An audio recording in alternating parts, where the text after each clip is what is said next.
सामान धके रोवे लगनी।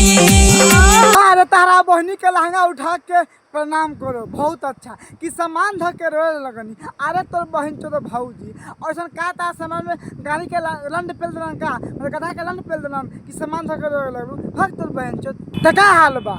आज हम फिर से बात कर ले बानी भोजपुरी गाना के। तो भाई आज के वीडियो भी बहुते गाँव फाड़ बनल बा। ऐसे कहल चाहता नहीं कि वीडियो के जैसे कि लास्ट देखा बहुत मजा आई। तो वीडियो बनाने का बस एक ही मकसद बा, एक ही मकसद रहेला आप सभी को दिल से हंसाने के लिए, ना किसी को दिल को ठेस पहुंचाने के लिए। तो बिना कोनो लड़ा लहसुन के आज के वीडियो स्टार्ट कर दो। सामान धके रोवे लगनी।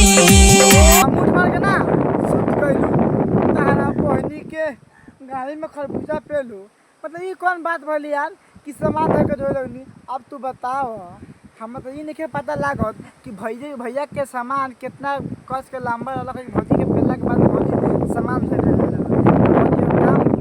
बात बताओ तो भैया के नार चटलू सोना डोज देले कि सोवे लगनी। ओहो ऐसा ना डोज देले कि सोए लगन, क्या बात है।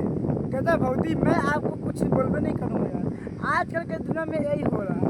तो आप लोग सुन रहे हैं कि ऐसा ना डोज देले कि सोए लगन। अरे भौजी सोच कहानियाँ बता रही है कि हम मेरा भता जी कस के पेल दिए, मैं रोने लगा। सामान धके रोवे लगनी।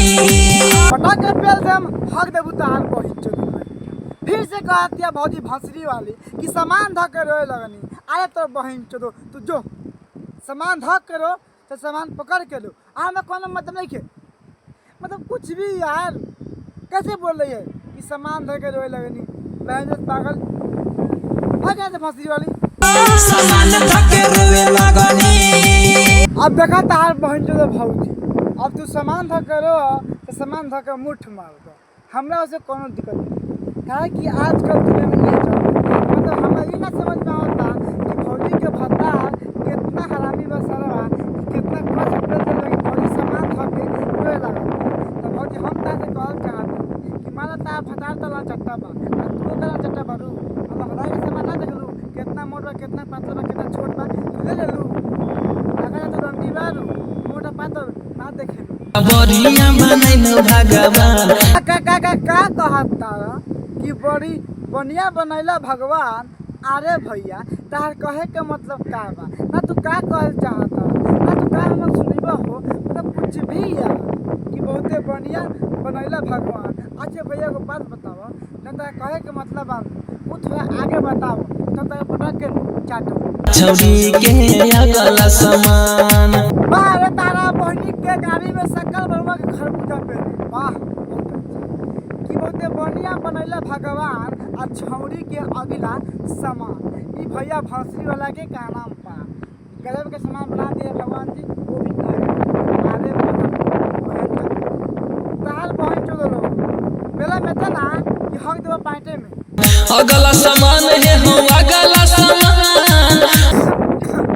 सुन तारा अगला सामान हो, अगला सामान भैया जिला के चाटे गलन काहे की नाम है मंडू आकर मतलब कैसे बोल रहा यार। अगला सामान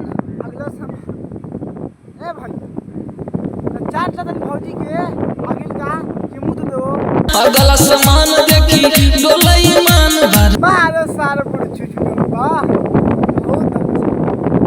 देखिए अगला सामान हमर डोलता हां नाम नाम लास कुछ भी बहन चोद भंसरी वाला, मतलब भैया का नाम बा कि भौजी के अगला सामान दे के भैया के मन डोले लगा।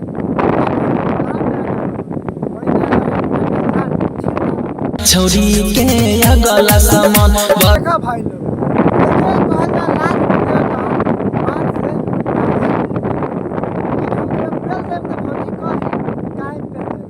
अब तू बताओ अगला सामान बनाओ चाहे पिछला बनाओ चाहे कुछ भी करो, भगवान के लीला बा उ सबके एक ही सामान होकेला, उ सबके पता बा। लेकिन ये भंसरी वाला का कहता कि बहुते बढ़िया बनेला भगवान छौरी की अगला सामान। अरे सारा बड़ी छुट के पहले हम 15 हाली आ कम तार पहुँच हम पे लही नहीं।